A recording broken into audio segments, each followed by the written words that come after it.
Now, when you came back, and what do you do with this information? Do you report it? Do you talk to people about it?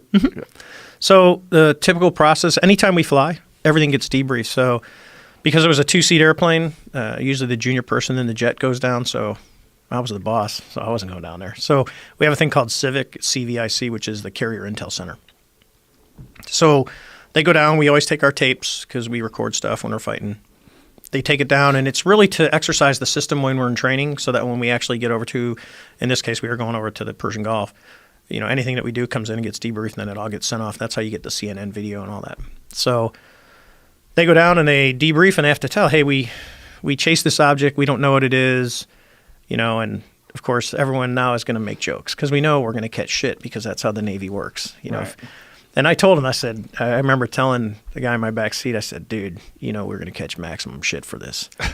And he goes, yes, sir. I'll show you the comics. I have them on my phone. We do. The airplane comes out. So we know it's going to come down. So he goes in, they debrief this. Both crews go in. And of course, everyone at Intel thinks this is hilarious. So the flight, Chad comes in with his tapes, when he lands. And here's the thing. Oh, VFA 41. Haha, you guys see any UFOs out there? And he pulls out that tape and drops it on the counter. He goes, yeah, it's on here. So they're like, oh, shit. So they copy it. They play it, and there's it looks like a rack system. They put the 8mm in. It gets copied to a hard drive. And then they archive it. So you go, okay. So they got this video.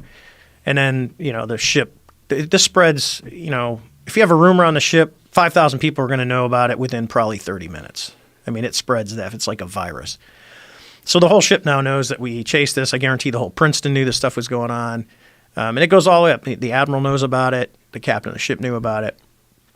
And then all the movies, because they play movies for us on the ship, and they run like a 12-hour loop. So, of course, the movie selection is Men in Black 2, Signs, Independence Day,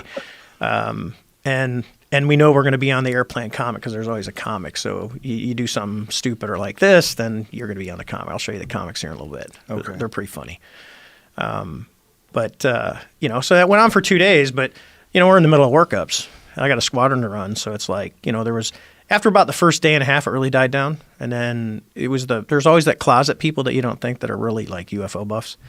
And, we had one of the Marines would always come and he'd sit down. Hey, Skipper, can I sit with you? I go, you want to talk about the UFO? He goes, yeah, I can't get it out of my mind. And then we would just sit there and talk about it. And to me it was like, weirdest thing, my entire now flying career is defined by 5 minutes of chasing this white Tic Tac vice almost 4,000 hours, flying. So now, did you encounter anyone else that had a similar experience? I've talked to a couple of guys from the East Coast event, the gimbal video. Mm-hmm. One of them I talk to daily. He's a pretty good friend of mine. Totally different now. Keep in mind, ours is 2004. The gimbal video is 2015. The funny part about the gimbal video and the East Coast stuff that was going on, because that's off the VACAPE, so off the coast of the United States, they're called warning areas, and all they are is if you look on an aviation map, they're these big areas that are blocked off by blue, and they say like Whiskey 291 or Whiskey 243. And is the gimbal video available in the same way that video is available? Yes. Yeah, government owned.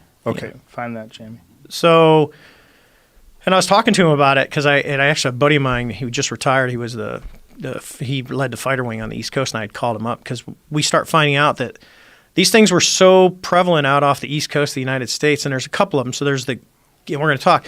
What they started seeing originally was these things, and one of them an airplane almost hit one of these things, but it looks like a cube inside of a clear beach ball.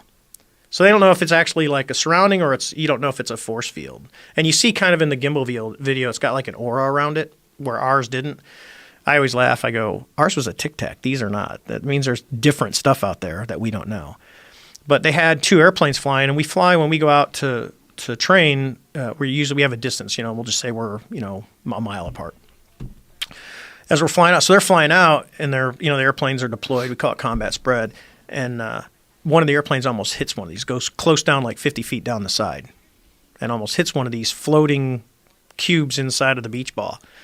And someone goes, it's a it's a balloon. It's not a balloon. I mean, these things are literally sitting still. They're no effect from the wind. So if you got 90 knots of wind and they talk about it, these things are just sitting there. So 60 or 70 people had seen it because the radars, the newer radar in the Super Hornets is extremely, extremely capable. Okay. And at first when they started seeing stuff, they were like, it's just like, maybe it's the radar just giving me a false target. And that radar really doesn't give false targets. And then someone did exactly what Chad did, is they threw their targeting flare out there, and all of a sudden when you see a heat signature or there's a return, there's obviously something out where that blip is at. What is a targeting flare? That's we call it the AT flare. It's an advanced targeting flare. It sits on the left side of the airplane, and it's so you launch it like a flare? No, it's a FLIR, forward-looking infrared receiver. Oh, so it's when you see the bombs blowing up on TV, and that looks like a black and white, and you see it fly. That's the targeting pod. Okay. It's got a laser in it. It's got an IR marker in it. It's a very capable system that syncs up to the Hornet, so everything kind of marries up. So